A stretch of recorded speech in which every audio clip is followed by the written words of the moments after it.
घरगुती गॅसचा स्फोट होऊन एका युवतीचा भाजून मृत्यू झाल्याची घटना जालना जिल्ह्यात आज संध्याकाळी 8 वाजेच्या सुमारास घडली. पूजा पवन मते, वय वर्ष 28 असे मयत झालेल्या युवतीचे नाव आहे. आंबड येथील शारदानगर भागामध्ये राहणारे माजी जिल्हा परिषद सदस्य काशीनाथ मते यांची सून पूजा पवन मते ही घरात एकटीच होती.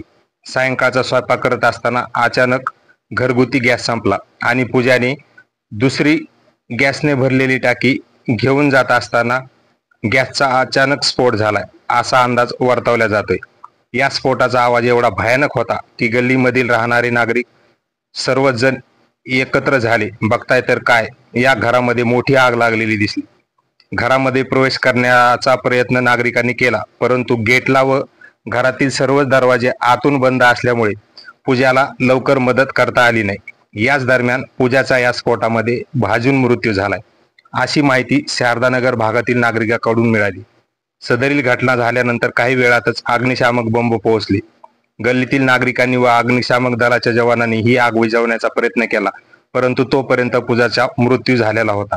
तिला उपजिल्हा रुग्णालयात दाखल केले असता वैद्यकीय अधिकारी डॉक्टर राऊत यांनी तपासून मयत घोषित केले.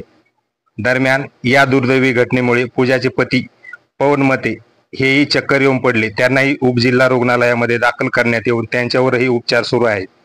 पूजा पवन मते हिला मुलगा भावेश मते वय 4 वर्ष व मुलगी खुशी मते वय वर्ष 2 असे 2 अपत्य आहेत. सुदैवाने नियतीने पूजावर घाला घातला, परंतु हे दोन्ही बहीण भाऊ गल्लीमध्ये खेळत असल्यामुळे त्यांचे दैव बलवत्तर म्हणून ते या घटनेतून वाचले.